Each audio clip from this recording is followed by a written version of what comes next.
নমস্কার, আমি দীপান্বিতা। কথামালা বর্ণিকা চ্যানেলে আপনাদের সবাইকে স্বাগত জানাই। আশা করি আপনারা সবাই ভালো আছেন। আজ আমি আপনাদের পাঠ করে শোনাব কল্লোল লাহিড়ীর লেখা উপন্যাস ইন্দুবালা ভাতের হোটেল। আমার গল্প পাঠ যদি আপনাদের ভালো লাগে তাহলে কিন্তু অবশ্যই আমার চ্যানেলটিকে সাবস্ক্রাইব করে আমার পাশে থাকবেন আর কমেন্টে জানাবেন যে গল্প কেমন লাগলো। তাহলে চলুন শুরু করি আজকের গল্প। কল্লোল লাহিড়ীর লেখা ইন্দুবালা ভাতের হোটেল উপন্যাসের তৃতীয় পর্ব, ছেঁচড়া।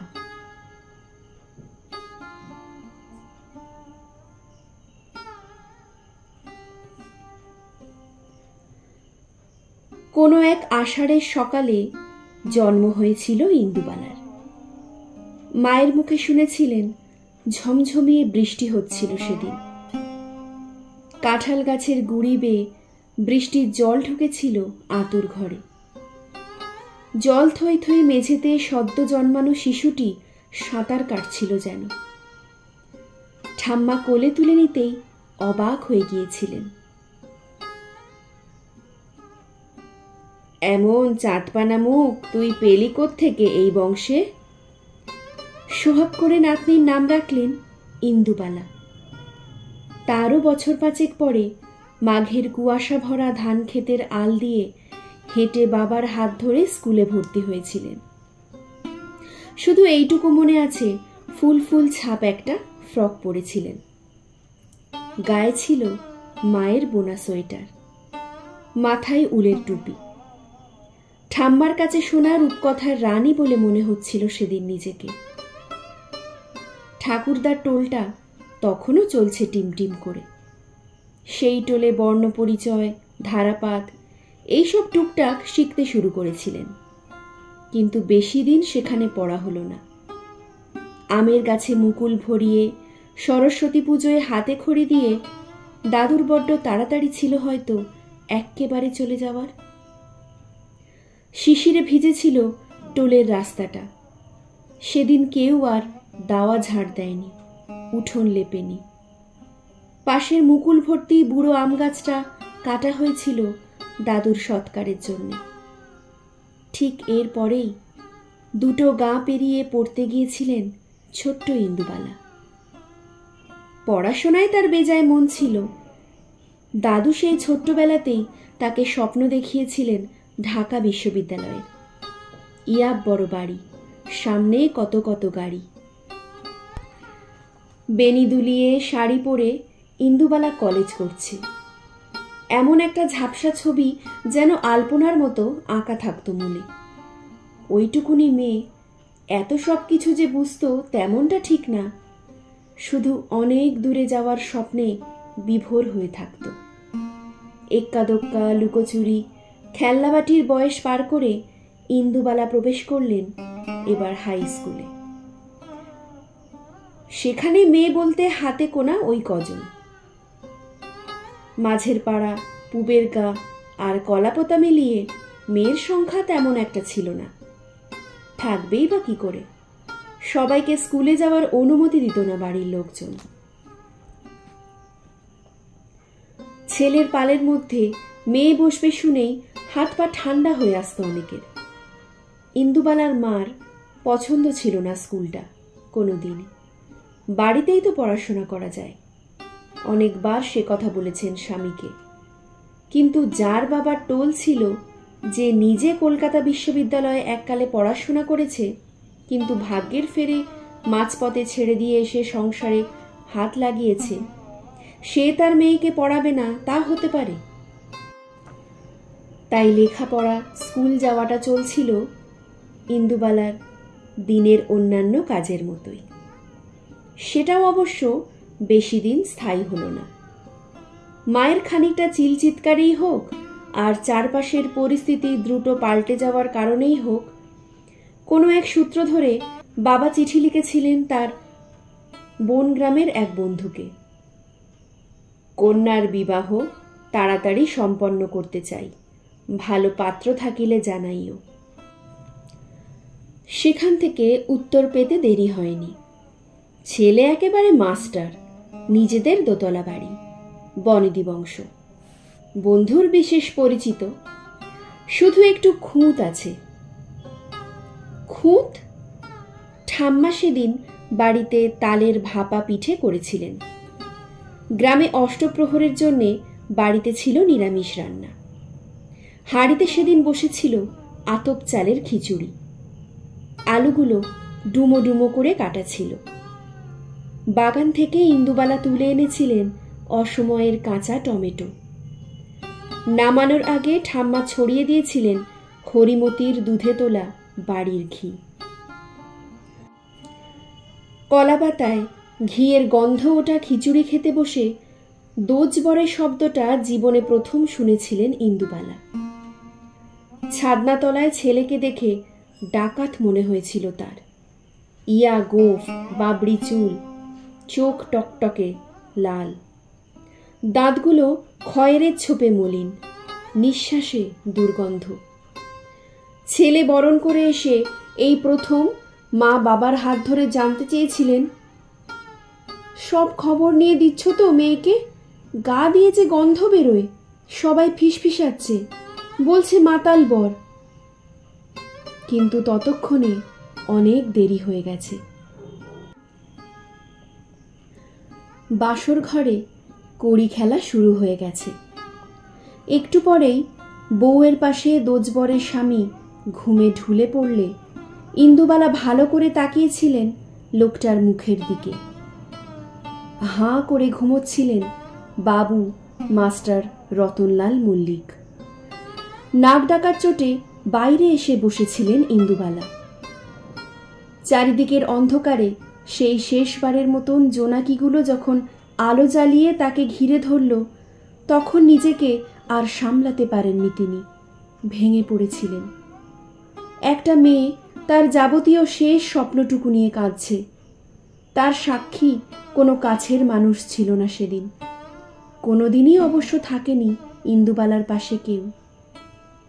কিন্তু জাম গাছটা ছিল, তুলসীতলা ছিল, পুকুর পাড়ের কাঁচা মিঠে আম গাছটা যেন ডালপাড়া নেড়ে বলছিল, কাঁদিস না ইন্দুবালা, একটুও কাঁদিস না, এটা তোর নিয়তি। এরপর ইন্দুবালার আর কোনোদিনও বসা হবে না নিজের বাড়ির এই দাওয়ায়, ফেরা হবে না জন্মভূমিতে।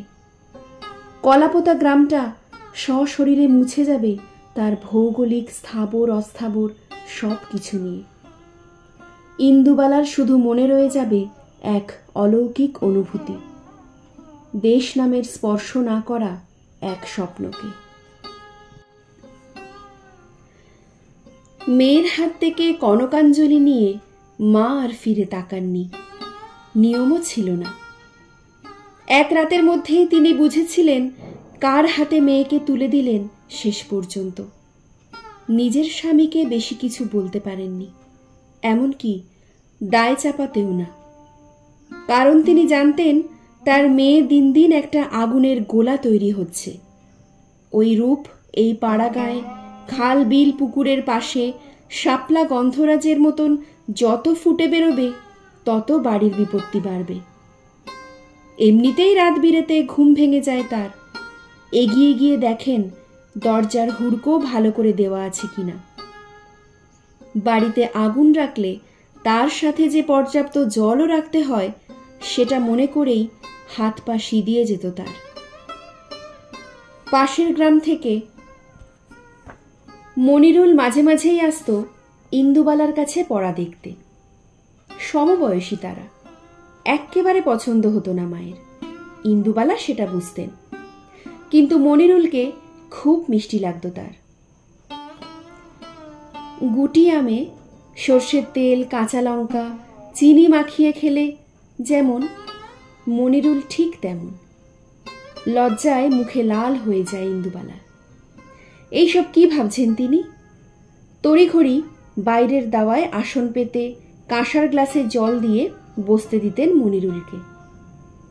এই বাড়িতে ছোঁয়াছুঁয়ির বাজবিচার তেমন না থাকলেও মনিরুলের জায়গা কোনোদিনও বাড়ির অন্দরে হয়নি, হতো না কোনো কালে।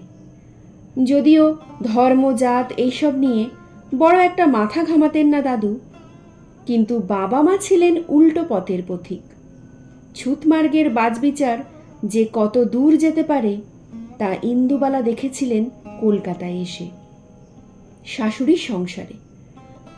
তার জীবন থেকে সবাই চলে যাবার পর ইন্দুবালা এইসব এঁটোকাটা পরিষ্কার করেছিলেন দুহাত দিয়ে। তার কাছে মানুষ মানে ছিল জীব। তিনি পেট ভরে খাইয়ে জীবে প্রেম করতেন। মনিরুলের তখন সদ্য গোঁপ উঠেছে, কেষ্ট ঠাকুরের মতো বাঁশি বাজায়, চোখ গোল গোল করে বাতাবি লেবু গাছের তলায় চন্দ্রবোড়ার বাসার গল্প করে, নৌকায় দাঁড় বেয়ে নিয়ে যায় পাশের গ্রামে। শুধু তাই নয়, সুর করে মাঝে মাঝে কবিতাও বলে।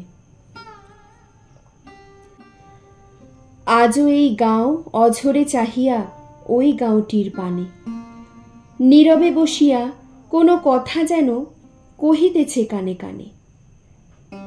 মধ্যে অথই শুনো মাঠখানি ফাটলে ফাটলে ফাটি, ফাগুনের রোদে শুকাইয়াছে যেন কি ব্যথারে মুকোমাটি। নিঠুর চাষিরা বুক হতে তার ধানের বসনখানি, কোন সে বিরল পল্লীর ঘরে নিয়ে গেছে হায় টানি। নকশিকাতার মাঠে সাজু আর রূপাইয়ের করুণ পরিণতি বারবার যেন শুনতে চান ইন্দুবালা মনিরুলের কণ্ঠে। জসিমউদ্দিন যে তার বড় ভালো লাগার কবি, বাবার কাছে কত গল্প শুনেছেন। একবার যখন ইন্দুবালা খুব ছোট, এই গ্রামে এসেছিলেন নাকি কবি। তার বাড়ির দাওয়ায় বসে চিড়ে ভাজা খেয়েছিলেন। ঠাম্মা দিয়েছিল কোঁচড় ভরা নাড়ু, আমশক্ত, তাল পাটালি। মনিরুলের এইসব গল্প শুনতে ভালো লাগে। আর ইন্দুবালার ভালো লাগতো মনিরুলের গলায় নকশি কাঁথার মাঠ শুনতে। চোখ ভিজে আসে সাজু আর রূপাইয়ের দুঃখে, ঝিঝি ডেকে ওঠে। ঠাম্মা চুপ করে সলতে পাকান। ভাই কবিতা শুনতে শুনতে হাঁ করে বসে থাকে সবে সন্ধে নামা কলাপোতার মাটির বাড়ির দাওয়ায়। দূরে আজানের শব্দ ভেসে আসে পাশের বাড়ির সন্ধ্যের শাঁখে। চেয়ে থাকেন ইন্দুবালা মনিরুলের দিকে। কবেকার মনিরুল তার সবটুকু ভালোবাসা দিয়ে সহজ সরল টানা টানা চোখে তাকায়। আর এদিকের 70 পেরোনো ইন্দুবালা যেন একটুও নড়তে পারেন না বিছানা থেকে, চুপ করে শুয়ে থাকেন। উনি জানেন এই ঘোরটুকু নিয়ে এখনো বেঁচে আছেন। যেদিন এই ঘোর কেটে যাবে সেদিন তিনিও চিরকালের মতো ছেনুমিত্তির লেন ছেড়ে কোথায় কোন দূরের পথে পা বাড়াবেন। ধনঞ্জয় নিচ থেকে ডাকছে, তাকে বাজারের টাকা দিতে হবে, ফর্দ করতে হবে। কিন্তু আজ তার যেন কিছুই শুনতে ইচ্ছা করছে না, কাজ করতে ইচ্ছে করছে না। বর্ষার বেলা গড়াচ্ছে, তিনি চুপটি করে শুয়ে আছেন। কারণ ওদিকে মা গ্রামের সেই সন্ধে হয়ে আসা ভালোবাসার পরিবেশে শুধু শুধু তাড়া লাগাচ্ছে। মা বুঝতে পারছেন লক্ষণ ভালো না, আগুনের গোলা হয়ে উঠেছে মেয়ে। সবার চোখ তার দিকে, এমনকি এই একরত্তি ছেলেটারও। শেষকালে কিনা মেয়ে বিধর্মী হবে, বাড়ি থেকে পালাবে, কিংবা পাশের গ্রামের স্বর্ণলতার মতন দেহটা ভেসে উঠবে পুকুরে। ছেলেটাকেও তো ছাড়েনি বাড়ির লোকেরা, ধান খেতে কুপিয়ে রেখে দিয়েছিল। ভাবতে পারেন না আর একটা ছোট্ট ভুলের জন্যে বেঘরে যাবে দুটো প্রাণ। ছোট্ট ভুল, হ্যাঁ তাই তো।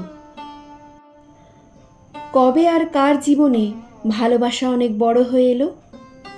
আর যদি আসতই তাহলে চারপাশটা পাল্টে যেত না খুব তাড়াতাড়ি।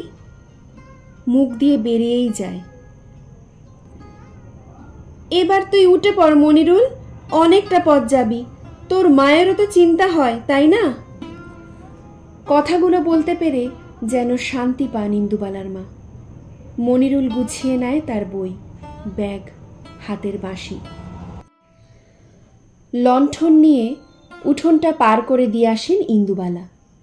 দাঁড়িয়ে থাকেন বেড়ার দরজায়, যতক্ষণ না মনিরুল সামনের আলটা পেরিয়ে অন্ধকারে মিশে যায়।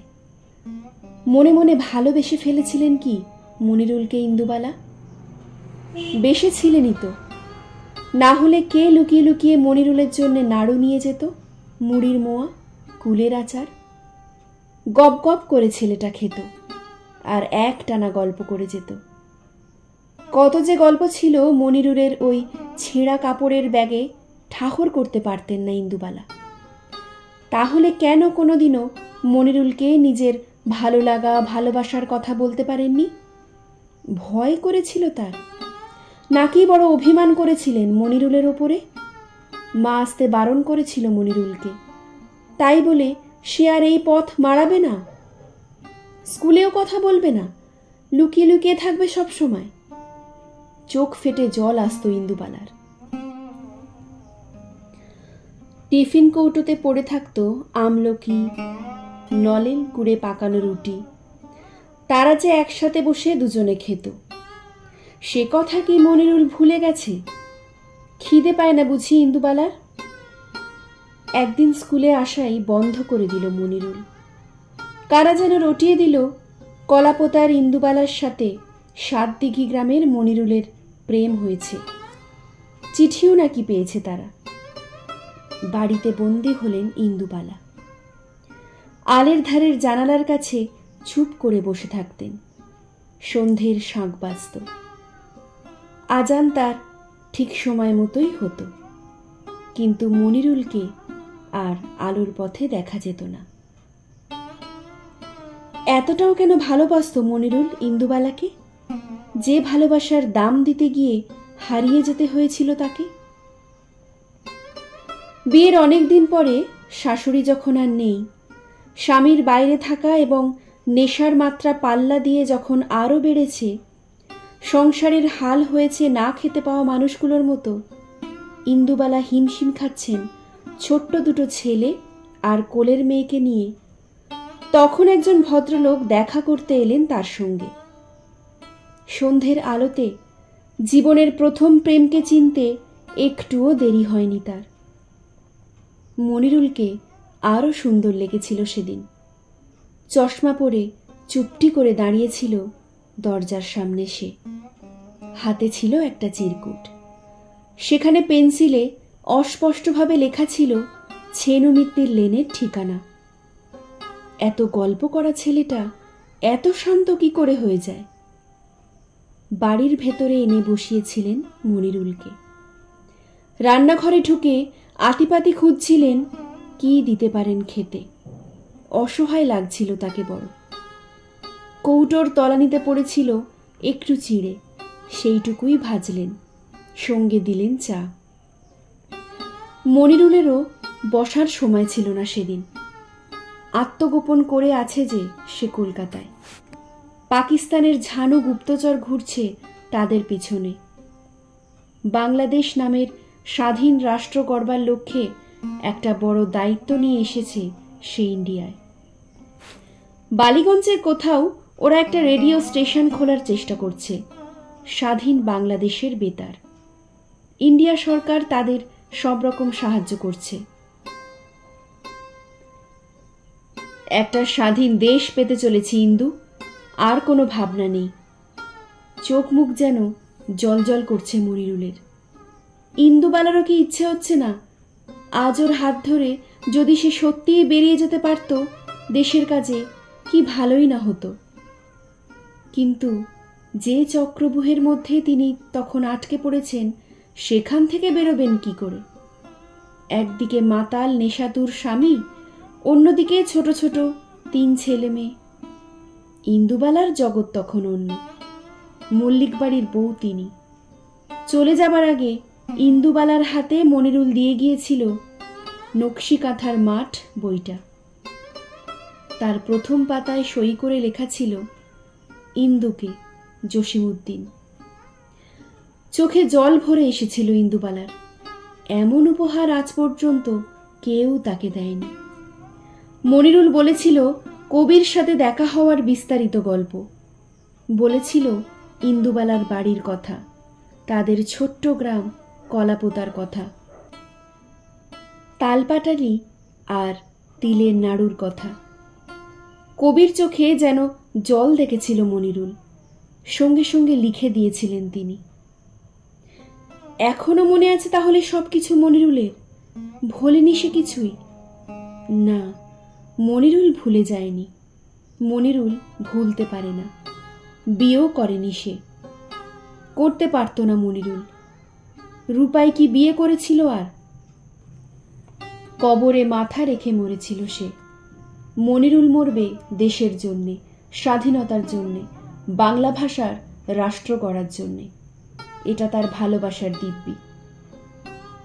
এত কথা সেদিন মনিরুল ইন্দুবালাকে বলে আসতে পারেনি, বলে আসা যায় না। কিছুটা সঙ্গোপনে বয়ে বেড়াতে হয়, আর কিছুটা হারিয়ে যায়। মনিরুল সেটা জানত। এরপর থেকে ইন্দুবালা পাগলের মতো খুঁজে চলতেন স্বাধীন বাংলার রেডিও স্টেশন, পেয়েও যেতেন মাঝে মাঝে। বাঁশির সুরে চিনতে পারতেন মনিরুলকে। হঠাৎই মনে পড়ে যেত কপোতক্ষের ঘাট, সন্ধেতে বাড়ির দাওয়া, স্কুলের মাঠ, বিশালক্ষীতলা। মনিরুলকে ভোলা যায় না, মনিরুলকে ভুলতে পারেননি ইন্দুবালা। কিন্তু সেই মনিরুলও সত্যি সত্যি হারিয়ে গিয়েছিল একদিন চিরকালের মতো। যাওয়ার আগে শেষবারের মতো দেখা হয়েছিল ইন্দুবালার সাথে। সে তো আরও একটা ভুবন কাঁপানো গল্প। সেদিকে এখন প্রবেশ করলে ইন্দুবালার প্রথম জীবন অধরা থেকে যাবে। সংসারটা আর যে ঠিক করে করা হয়ে উঠবে না। সেই যে এক ভরা বর্ষায় বিয়ে হয়ে ছেনুমিত্তির লেনের স্যাঁতস্যাঁতে বাড়িটায় ঢুকলেন, তারপর তো আর কোথাও যাওয়া হয়নি তার, একটিবারের জন্যেও না। বাপের বাড়ি যাওয়া কঠিন ছিল, খরচ ছিল, ভিসার ব্যাপার ছিল।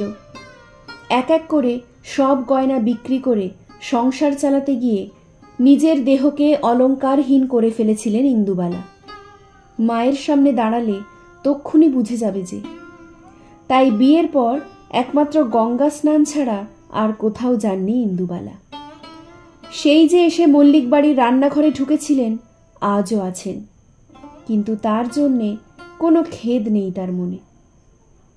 বিয়ের পরে নতুন বউকে স্বামীর বাড়িতে এসে প্রথম দিনই দেখতে হয় রান্নাঘর ভরা আছে তোলা তোলা খাবারে।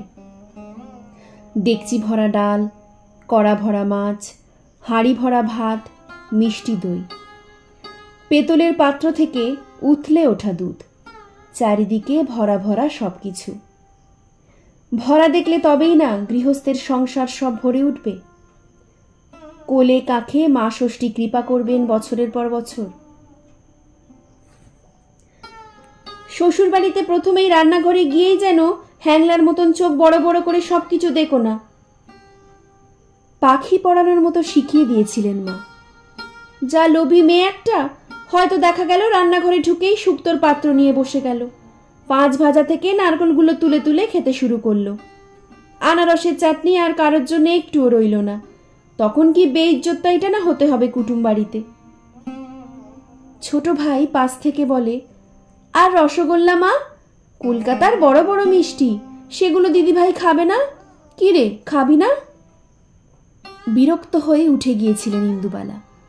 বয়ে গেছে তার একটা অপরিচিত বাড়িতে গিয়ে শুক্তোর হাঁড়ি নিয়ে বসতে, নারকেল ভাজা খেতে।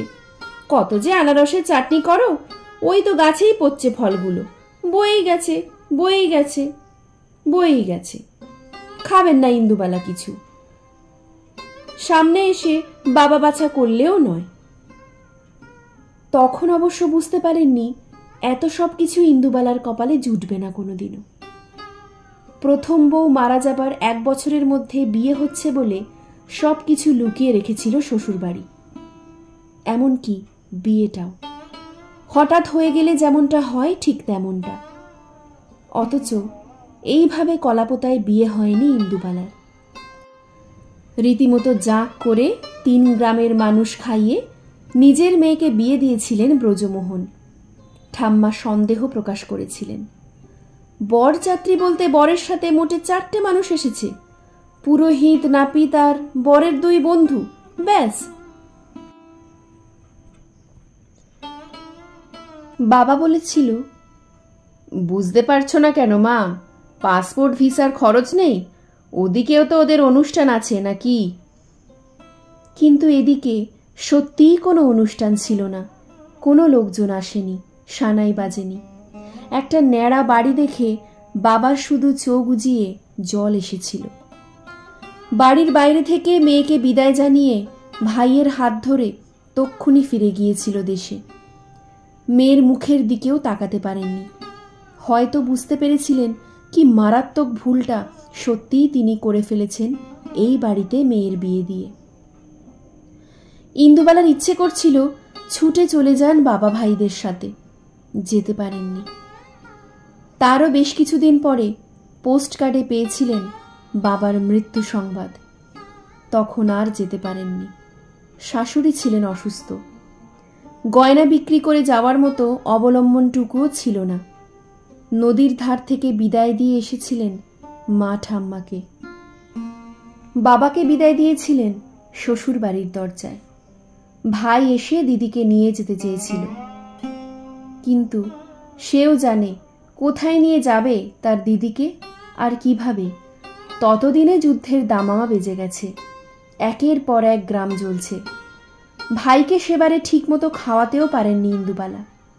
কবেকার সেই পুরনো কথা এখনো এটুলির মতো আটকে থাকে ইন্দুবালার সাথে। সবাইকে হারিয়ে এখন তিনি একা, আর কলাপোতার ভিটে বাড়ির মতো। ইন্দুবালা ভাতের হোটেলের মতো, বাগানের পেছনে ঠায় দাঁড়িয়ে থাকা নারকেল গাছটার মতো একা। এই সব কিছু ভাবলে এখনো চিকচিক করে ওঠে ইন্দুবালার চোখ, মাথা টিপটিপ করে, শরীর করে আনচান।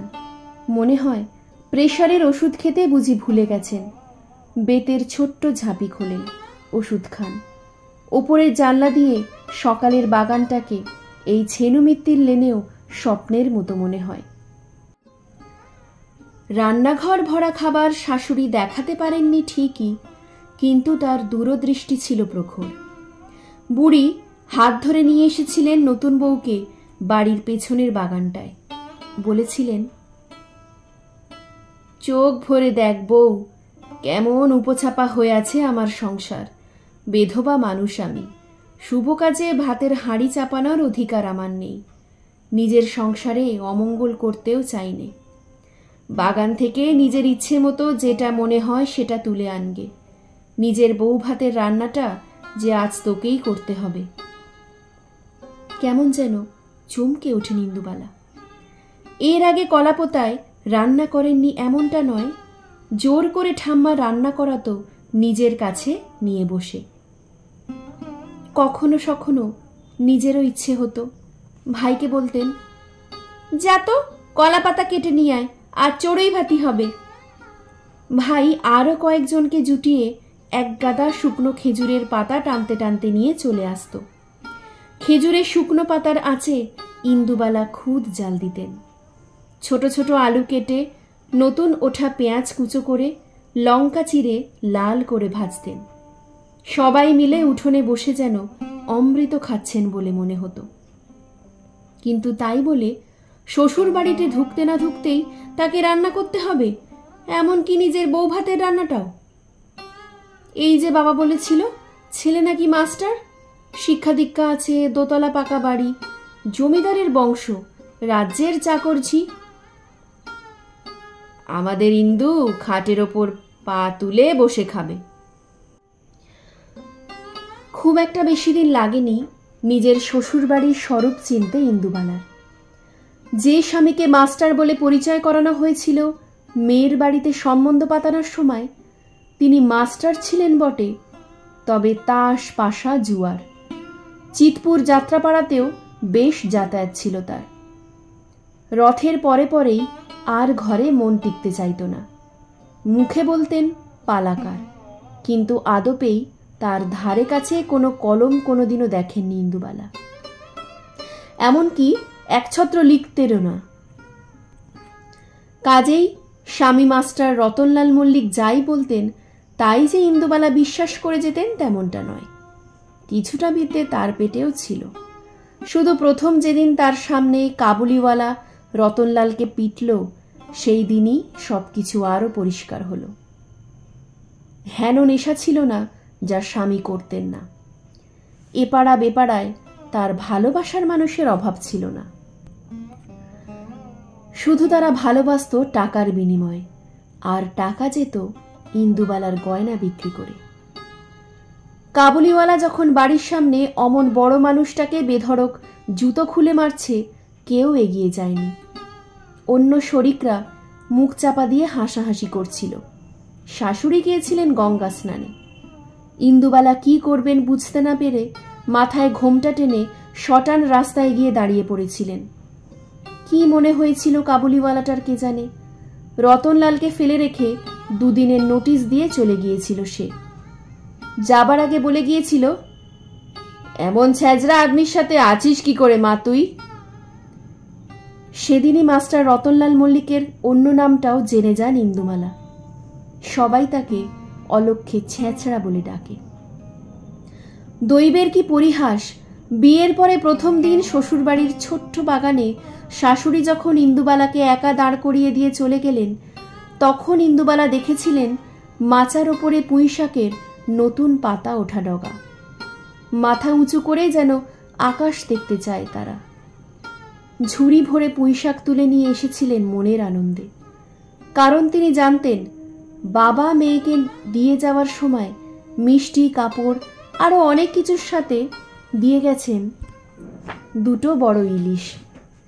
ইলিশের মাথা আর পুঁইশাক দিয়ে অসাধারণ ছ্যাঁচড়া রান্না করেছিলেন সেদিন ইন্দুবালা। অত বড় ডাকাত চেহারার স্বামী আত কড়াই ছ্যাঁচড়া একা নিজেই সাবার করেছিলেন। প্রথম রাতে তাই সোহাগ উঠেছিল তার দিক থেকে মাত্রা ছাড়া। ইন্দুবালা এত সবের জন্য প্রস্তুত ছিলেন না। যখন ঘাড়ের ওপর ওই দশাশয়ী চেহারা চেপে বসে একটু একটু করে কৌমার্য শুষে নিচ্ছিল তার, তখন একবারের জন্যেও মনিরুলকে মনে পড়েনি ইন্দুবালার। ব্যথায় চোখ বন্ধ করলে উঠানের জোনাকিগুলোকে দেখতে পেয়েছিলেন স্পষ্ট। পুকুর পাড়ের কাঁচা মিঠের আম তার ডালপালা নেড়ে ফিসফিস করে বলেছিল, নিয়তি ইন্দুবালা, নিয়তি। সামনের ভরচাজ বাড়ি থেকে গিন্নি তার নাতনি রাকাকে পাঠিয়েছে। সে নাকি এবার সায়েন্স না কি সব নিয়ে পড়ছে, কলেজে ভর্তি হয়েছে। একটা সুন্দর দেখতে ট্যাব তার হাতে। ইন্দুবালা আঁচলে চশমা মোছেন, এগিয়ে আসেন রাকার দিকে। এক্কেবারে মায়ের মুখ বসানো, থুতনি ধরে চুমু খান। ভালোই হয়েছে, ভাগ্যিস শান্টুর মতো হোসনি, যা দস্যু ছিল ছেলেটা। মেয়েরা মায়ের মুখ পেলে জীবনে শান্তি পায়, জানিস কি সেটা? রাকা মাথা নাড়ে। এইসব কিছুই সে জানে না। জামশেদপুরে থাকতো, বাবা কলকাতার কলেজে ভর্তি করে দিয়ে বলল, এখানেই পড়াশোনা করো, পড়াও হবে আর দাদু ঠাম্মাকে দেখাও। হাসেন ইন্দুবালা। তা ভালো, তোরা ছাড়া আর ওদের কেই বা আছে বল? তা সায়েন্স নিয়ে পড়ছিস, অত বড় কলেজ, আমি তোকে কি পড়াবো? ছেলেদেরই আমি পড়াতে পারিনি কোনোদিন, সব লোক রাখতে হয়েছিল। ইতু তো দাদাদের কাছেই পড়েছে, আমি কি শেখাবো বলতো তোকে? আমতা আমতা করে বলেন ইন্দুবালা। এমনিতেই গাটা ম্যাজ ম্যাজ করছিল বলে ঘুম থেকে উঠতে দেরি হয়ে গেছে। আচারের বয়ামগুলো জানলার রোদে রাখেন। মাথার ওপর কাপড়ের সাদা ঢাকনাগুলোকে পাল্টান। ধনঞ্জয়কে উনুন ধরাতে বলেন। রাকা পিছন পিছন ঘুরঘুর করে।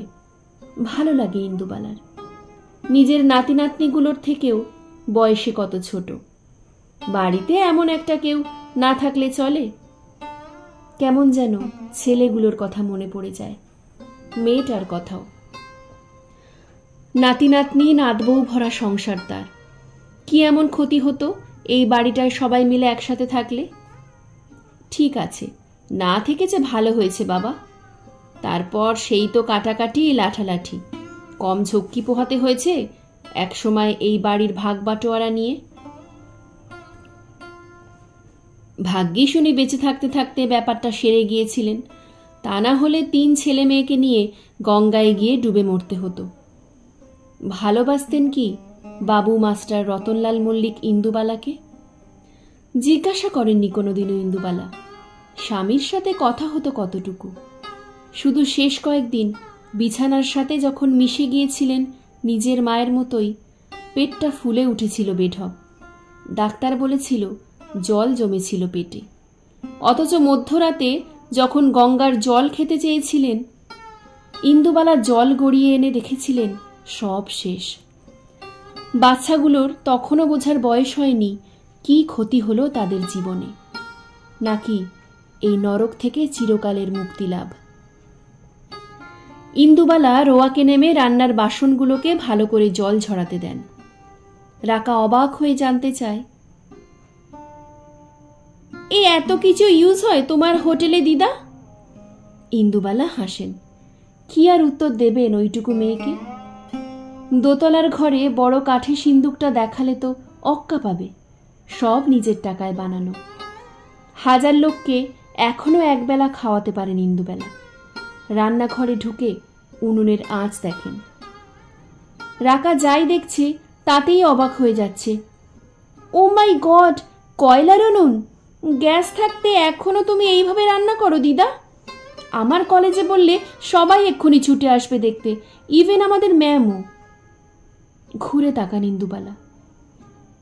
এই তো বললি কি সব সায়েন্স নিয়ে পড়ছিস, তাতে উনুন দিয়ে কি হবে? আর তোর কলেজের লোকজনই বা দেখতে আসবে কেন? রাকা হেসে ফেলে। তুমিও দিদা, পড়ছি তো হোম সায়েন্স নিয়ে। কুকিং আমার স্পেশাল পেপার, একেবারে 100 মার্কস উইথ প্র্যাকটিক্যাল, তাই না তোমার কাছে এসেছি। ইন্দুবালা এতক্ষণে যেন ব্যাপারটা ঠাউর করতে পারেন। রান্না নিয়ে পড়ছিস নাকি তুই, সেটা আগে বলবি তো মেয়ে। সায়েন্স টাইন্স শুনে আমার হাত পা ঠান্ডা। ভরচাজগিন্নি চালাক চতুর, ঠিক বুঝেই নাতনিকে পাঠিয়েছে ইন্দুবালার কাছে।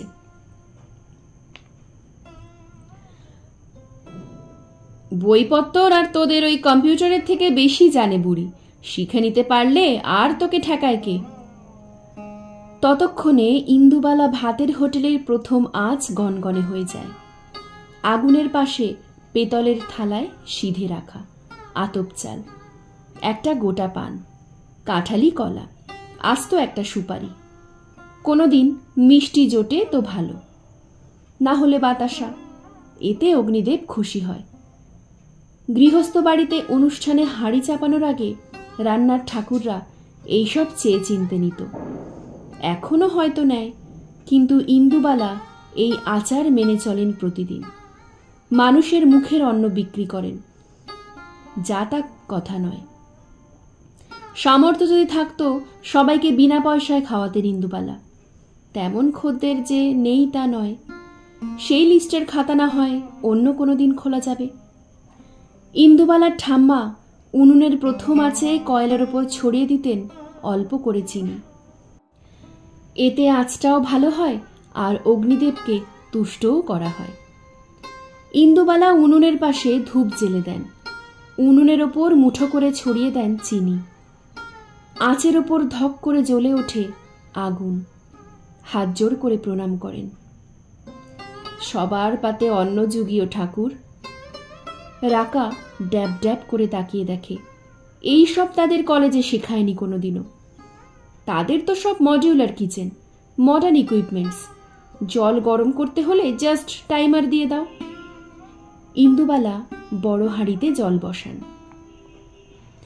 দুমুখো উনুনে আর একটাতে বসান বড় লোহার কড়াই। গরম হয়ে গেলে মুগের ডাল ভাজতে থাকেন।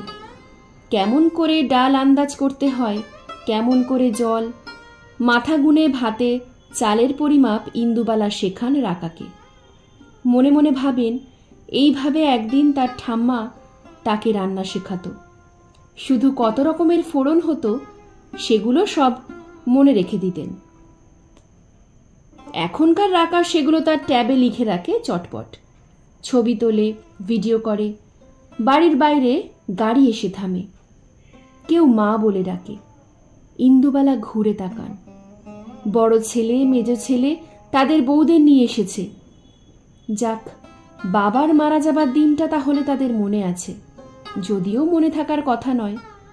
ইন্দুবালা মনে করিয়ে রাখতেন সেই ছোট্টবেলা থেকে, রক্তকে অস্বীকার করা মানে নিজেকে অস্বীকার করা। ছেলেরা এসেছে অবশ্য তারিখটাকে লক্ষ্য করি। বাবাকে তো তাদের মনে নেই, কিন্তু বিশেষ দিনটা মনে আছে। এই দিনে মা যে ছেঁচড়াটা রান্না করে তা সারা বছর যেন মুখে লেগে থাকে। ধন্যবাদ। আপনারা শুনলেন কল্লোল লাহিড়ীর লেখা ইন্দুবালা ভাতের হোটেল উপন্যাসের তৃতীয় পর্ব, ছেঁচড়া। আমার গল্প পাঠ যদি আপনাদের ভালো লাগে তাহলে কিন্তু আমার চ্যানেলকে অবশ্যই সাবস্ক্রাইব করে আমার পাশে থাকবেন। আর গল্প কেমন লাগলো তা কিন্তু কমেন্টে জানাতে ভুলবেন না। তাহলে দেখা হচ্ছে পরের ভিডিওতে। আপনারা সবাই ভালো থাকবেন। ধন্যবাদ।